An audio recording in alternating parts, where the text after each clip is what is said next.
He had built machines his entire life, but nothing prepared him for the day a billionaire collapsed to her knees inside his oil-stained garage, sobbing as her son took his first pain-free step in 9 years. And it all began with a question so simple, it almost sounded foolish. Is your brace forcing your hips out of alignment? For Marcus Hale, that moment of quiet defiance against a system powered by prestige and millions arrived on a heavy summer morning in Charleston, when the humid air clung to the rusted tin roof of Hale's auto and marine like a second skin, and the smell of motor oil blended with the distant salt of the Atlantic. Marcus had just finished rebuilding the carburetor of a shrimp boat engine, wiping his grease-darkened hands on a rag that had once been white, when the low, velvet hum of an expensive engine rolled across the cracked pavement outside his shop, a sound too refined, too smooth, too deliberate for a street where most vehicles rattled before they arrived. He stepped into the doorway and saw a pearl gray Bentley easing into the lot, sunlight sliding across its polished curves like liquid glass. And for a second, he wondered if the driver had taken a wrong turn off Meeting Street, because nothing about that car belonged near his dented toolboxes and faded hand-painted sign. The rear door opened, and first out stepped a woman who carried power the way some people carried perfume. Impossible not to notice. Her posture straight, her tailored cream suit untouched by the humidity, her blonde hair pulled back with precise control, her eyes scanning the garage not with curiosity, but with evaluation. The way a CEO studies a quarterly report, and she was indeed a CEO, Eleanor Whitmore, founder of Whitmore Biotech, a name that had appeared on business channels, tech conferences, and philanthropic galas across the country. But it wasn't her presence that caught Marcus's attention. It was the boy who followed slowly behind her, carefully maneuvering himself with the help of a sleek carbon fiber brace that encased both legs from hip to ankle, mechanical joints gleaming under the sun. 16-year-old Lucas Whitmore had not walked without assistance since a boating accident near Sullivan's Island had shattered his lower spine when he was 7, and no surgeons had rebuilt what they could, and technology had tried to compensate for what it could not. The result was a life measured in careful steps and silent endurance. Eleanor spoke first, her tone controlled but edged with impatience, explaining that the Bentley's temperature gauge had spiked on the highway, and her assistant's GPS had directed them here, to the nearest service center, which happened to be Marcus's modest garage wedged between a shuttered seafood warehouse and a bait shop. Marcus nodded, asked for the keys, and lifted the hood, focusing on the engine even as his peripheral vision tracked the boy's movements with mechanical instinct. He had spent his life studying imbalance, the way a misaligned drive shaft vibrated under pressure, the way uneven weight distribution wore tires down prematurely, the way a hinge set at the wrong angle forced an entire structure to compensate. And what he saw in Lucas wasn't just disability but compensation, shoulders tightening with each shift of weight, hips rotating a fraction too far, the subtle forward lean of someone bracing for pain before it even arrived. He tried to ignore it at first, reminding himself that this was none of his business, that this was a family who could afford the best doctors in the world, that his role here was to fix an overheating engine and nothing more. But then he saw Lucas attempt to sit on the small wooden bench outside the garage, the brace locking stiffly as he lowered himself inch by inch, jaw clenched, breath held, and something inside Marcus tightened in recognition. Years earlier, his younger brother Adrian had sat the same way after a scaffolding collapse left him paralyzed from the waist down, and Marcus had watched him endure expensive therapies and high-tech supports that looked impressive but never truly aligned with the way a human body wanted to move. Before he could talk himself out of it, Marcus closed the hood and walked over, kneeling so he wasn't towering above the boy, his voice calm and almost apologetic as he asked the question that would change everything. Is your brace forcing your hips out of alignment? Lucas blinked, surprised not by the content of the question but by its direction. No one ever addressed the brace as if it could be wrong, only as if it were a miracle he should be grateful for. Eleanor's expression sharpened instantly, defensive instinct rising like a shield, and she explained that the device had been designed by a team of top biomedical engineers, custom-fitted using advanced motion analysis software, built with adaptive sensors calibrated to Lucas's neuromuscular responses, and cost more than some family's annual income. Marcus didn't challenge her credentials, didn't dismiss the science. He simply gestured gently toward Lucas's posture and said, "Ma'am." When he shifts his weight, his shoulders compensate before his hips do. That means the center of balance is off, and when balance is off, pressure travels somewhere it shouldn't. And there was a silence then, a thin, fragile silence, because Lucas looked up at his mother and whispered, almost as if confessing, "Something shameful. My lower back hurts all the time." And Eleanor froze, just for a fraction of a second, because pain had been discussed in clinical terms. Manageable, expected, residual, but not like this. Not in a way that suggested design flaw instead of unavoidable consequence. Marcus could see the war inside her, the part that trusted her specialists and the part that saw her son's exhaustion. And he realized that before any brace could be adjusted, before any metal could be reshaped, something far more delicate had to shift first. The belief that money and credentials guaranteed perfection. He didn't promise miracles, didn't claim expertise he didn't possess. He only said, "I fix machines for a living." But movement is movement, whether it's pistons or people, and sometimes the simplest misalignment causes the deepest damage. And Lucas, for the first time in years, felt something unfamiliar stir beneath the weight of carbon fiber and expectation. Not certainty, not confidence, but the fate, trembling possibility that someone was finally looking at him instead of at the device wrapped around him. And as the Charleston heat pressed in and the gulls cried over the harbor, none of them knew that this quiet exchange in a forgotten garage would soon ignite a battle between law and compassion, prestige and intuition, and that the woman who built an empire on innovation was about to discover that the greatest breakthrough in her son's life would not come from a laboratory, but from the grease-stained hands of a single father who had once made a promise never to give up. The first time Marcus Hale tried to rebuild the brace, Lucas ended up on the concrete floor with blood running down his ankle, Eleanor Whitmore shouting that she had made a catastrophic mistake, and the fragile hope that had flickered inside that small Charleston garage nearly extinguished before it ever had the chance to grow. But long before that failure, before the threats and the doubt and the sleepless nights, there had been a promise whispered beside a hospital bed that Marcus had never forgiven himself for breaking. After Eleanor reluctantly agreed to let him examine the brace more closely, she made one thing clear. This was not charity, not trust, and certainly not faith. This was desperation. She would be present for every adjustment, every measurement, every movement her son made, and at the first sign of danger, she would shut it down without hesitation. Marcus understood. He had seen that look before, the fierce, trembling protectiveness of someone who had already lost too much. That evening, after they left the brace in his care, he carried it into the back of his shop as if it were made of glass rather than carbon fiber and titanium alloys, setting it gently on the same scarred wooden workbench where he once dismantled boat motors with his younger brother Adrian. The shop was quiet except for the low hum of a ceiling fan that barely disturbed the heavy air, and Marcus stood staring at the sleek medical device that had been engineered by some of the most brilliant minds in the country. Minds that had access to labs, simulations, and budgets he could not even imagine, and yet his gut told him something simple had been overlooked. His 10-year-old daughter, Mia, padded into the garage in her socks, carrying 2 peanut butter sandwiches on a paper towel, watching her father trace the brace's hip joints with careful fingers.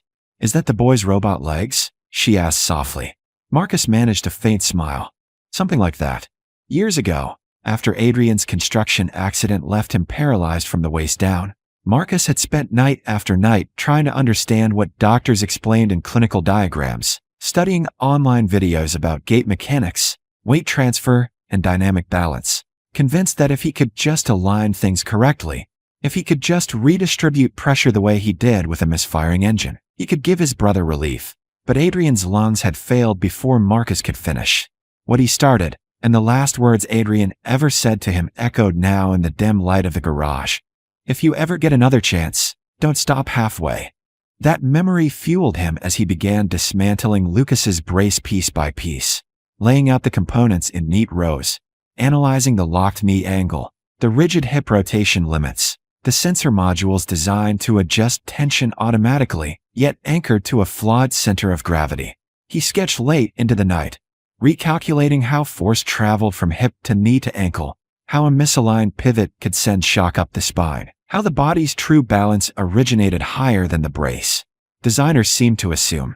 The first prototype he assembled was lighter, with an expanded knee range and modified hip articulation, and when Eleanor returned 2 days later, her expression composed but wary. Lucas volunteered to try it without hesitation.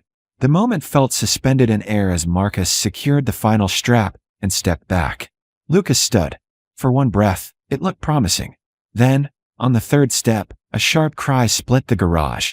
The metal joint bit into skin near the ankle where Marcus had underestimated rotational torque, and Lucas stumbled, catching himself too late as he hit the ground. Blood beaded against the polished concrete. Eleanor dropped to her knees beside her son, fury and fear colliding in her voice. "I knew this was reckless," she shouted. "You're not trained for this."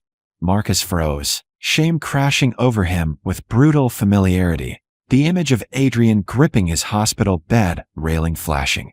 To his mind, "I'm so sorry," he managed, but apologies felt thin compared to the crimson staining the floor. Eleanor helped Lucas back into the Bentley without another word. Her trust shattered as quickly as it had formed. That night the garage felt cavernous and accusing. Marcus sat alone on the floor, the failed brace lying dismantled beside him like evidence of arrogance, his phone heavy in his hand as he debated calling Eleanor to withdraw completely, to admit he had overstepped, that he had mistaken intuition for capability.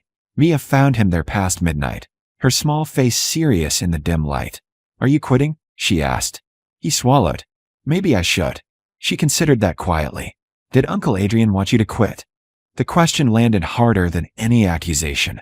Marcus closed his eyes, hearing his brother's voice again, fragile but insistent. Before he could answer, his phone vibrated. A message from an unknown number. It was Lucas. "Asterisk, I know it hurt today, but it always hurts. Please don't stop." Asterisk. Marcus read it twice, the words blurring. The boy wasn't asking for comfort. He was asking for persistence. Something shifted inside Marcus, not reckless confidence, but resolve sharpened by humility. He replayed the failure in his mind, not as proof he was unqualified, but as data, as information. The problem wasn't simply friction or padding or joint angle. It was balance. The entire system's center of gravity placed too low, forcing Lucas's upper body to compensate in ways no algorithm could correct. Human motion began at the hips. Everything radiated outward from there. For the next 6 days, Marcus closed the garage to customers, ignoring the loss of income, surviving on savings he had intended for Mia's school tuition. He ordered aircraft-grade aluminum for weight reduction, medical-grade silicone for contact points, and small shock-absorbing springs that would allow controlled flexion, testing each iteration on his own legs, strapping the structure around his waist and thighs, walking across the concrete, adjusting, falling, rising again. Neighbors whispered that he was chasing something impossible. Mia brought him water and silently taped Adrian's old photograph to the wall above the workbench. By the time Marcus finished the second prototype, his hands were blistered and his eyes rimmed red from exhaustion. But the design no longer resembled the original. The center of balance had been raised, redistributed, allowed to pivot naturally with hip rotation rather than resist it. When he finally called Eleanor, his voice was steady despite everything. "One last attempt," he said. There was a long pause on the other end, heavy with skepticism and maternal terror. She nearly refused. But in the background, Lucas's voice cut through. "Please." And so they agreed to return, not because Eleanor trusted Marcus again, not because science had endorsed him, but because hope, however fragile, was stronger than fear, and because somewhere between blood on concrete and a late-night text message, the decision had been made that failure would not be the end of this story. If the final attempt failed, it would not just end in disappointment. It would end in lawsuits, humiliation, and the permanent crushing of a boy's last fragile hope. And everyone inside Marcus Hale's small Charleston garage knew it. The morning Lucas and Eleanor returned for that last trial, the air felt unnaturally still, as though even the ocean breeze had paused to watch. Eleanor's expression was composed but drained, the look of a woman who had prepared herself emotionally for both a miracle and a catastrophe, while Lucas sat quietly, hands folded in his lap, eyes steady in a way that did not match his age. Marcus didn't offer grand assurances. He didn't speak about genius or breakthroughs. He simply knelt in front of Lucas with the redesigned brace, lighter, rebalanced, rebuilt from the hips outward, and said softly, "If at any point you want to stop, we stop." Eleanor stood close enough to catch her son if he faltered.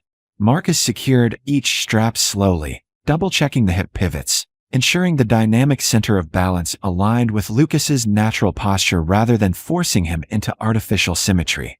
This time there were no sharp edges, no rigid lock at the knee, no forced compensation through the shoulders. "How does it feel?" Marcus asked. Lucas shifted slightly, his brow furrowed, not in pain, but in confusion. "It feels different." Marcus swallowed. "Different good." A beat passed. "It doesn't feel like it's fighting me." That was all Marcus needed to hear. He stepped back, but kept his hands hovering, not touching, just present. "Stand when you're ready." Lucas inhaled slowly and pushed upward. Eleanor's hand shot forward instinctively, but Lucas gently pulled away. He rose. 1 second. 2. His shoulders didn't tense. His spine didn't arc forward to compensate. The garage was silent except for the faint creak of cooling metal from a car parked outside. Lucas blinked rapidly. "Mom," his voice trembled. Eleanor's composure cracked instantly. "What is it? Are you okay?" He swallowed hard. "I don't feel the pressure." Marcus didn't move. Experience had taught him that first sensations could be deceptive. "Shift your weight," he said gently. Lucas did. The hip joint rotated naturally. The brace absorbed the load instead of transmitting it upward. No stabbing recoil. No flinch. "Take 1 step." The first step landed softly against the concrete. No collapse. No cry. Lucas froze, not from pain, but from disbelief. Another. The second step was smoother. The knee flexed at a natural angle. The shock absorbers compressed subtly, redistributing force exactly as Marcus had calculated through sleepless nights and bruised ribs from testing it himself. Eleanor's hand flew to her mouth as tears spilled freely down her face. "Lucas," she whispered. He took a third step, then a fourth, each one steadier than the last. 9 years of bracing for agony, and there was none. The absence of pain was so foreign it almost frightened him. "Mom," he choked, laughter and sobs colliding in his chest. "I'm walking." Not the mechanical shuffle he had endured for years. Not the rigid, over-corrected movement taught in sterile rehabilitation centers. He was walking the way a body wanted to walk. Eleanor dropped to her knees on the oil-stained floor, her shoulders shaking violently as everything she had carried. Guilt from the accident near Sullivan's Island. Years of pouring resources into research wings and surgical consultations. The unspoken fear that she had failed her son collapsed under the weight of what she was witnessing. "I tried to buy you a miracle," she sobbed openly. Lucas turned and, still standing, stepped toward her without hesitation. "You gave me a chance," he said. Marcus stood near the workbench gripping its edge so tightly his knuckles blanched, tears streaking through the grease on his face as a memory overlapped the present. His brother Adrian smiling weakly in a hospital bed, asking him not to stop halfway. This time he hadn't. Lucas bent carefully and wrapped his arms around his mother while remaining upright, and for the first time in nearly a decade, Eleanor Whitmore embraced her child while both of them were standing. There was no wheelchair between them, no hospital railings, no clinical observers, just a mother and her son in a cluttered garage that smelled of oil and salt air. After several long moments, Eleanor rose and crossed the short distance to Marcus. For a woman who commanded boardrooms and negotiated mergers worth billions through Whitmore Biotech, she did not hesitate. She wrapped her arms around a grease-stained mechanic and whispered, "Thank you for seeing him." Marcus shook his head slightly. "I just fixed the alignment," he said. But they both knew it was more than that. Word spread faster than any press release. Within days, videos of Lucas walking unassisted circulated online, igniting debates across medical forums and news channels. Some hailed Marcus as a mechanical savant. Others questioned the legality of an unlicensed individual modifying a medical device. Letters arrived, some supportive, some threatening. Regulatory agencies requested documentation. Competitors hinted at litigation. Yet in the middle of the noise, Lucas continued walking, training daily in that same garage, building strength not only in his legs but in his confidence. When reporters eventually asked Eleanor whether she regretted trusting a mechanic over elite specialists, she answered simply, "The specialists studied technology. He studied my son. Under mounting public attention, a biomedical engineering professor from Clemson University reviewed Marcus's design and publicly acknowledged its innovative balance system, recommending a supervised provisional license rather than punishment. It was not an easy path. There were hearings, inspections, endless paperwork, but the outcome surprised even Marcus. Conditional approval to continue developing adaptive mobility devices under academic oversight. Months later, Hale Mobility Workshop opened formally, not as a flashy clinic, but as a modest rehabilitation space where families who could not afford cutting-edge devices were welcomed without condescension. Lucas volunteered there after school, adjusting straps for younger children with patient hands, telling them quietly, "It shouldn't hurt to move." Eleanor funded the center anonymously at first, insisting her company's name remain off the door. On a warm evening nearly a year after that first trembling step, Marcus stood outside his old garage as the sun dipped low over Charleston Harbor, Mia beside him, watching Lucas walk along the shoreline with his mother, steady and unafraid of the waves. "Did you keep your promise?" Mia asked softly. Marcus exhaled, emotion tightening his throat. "Yeah," he said, eyes fixed on the horizon. "This time I did." And somewhere between the fading light and the rhythm of the ocean, it became clear that the greatest miracles are not built from wealth or credentials, but from relentless compassion, steady hands, and the refusal to walk away when someone still believes you can help them stand.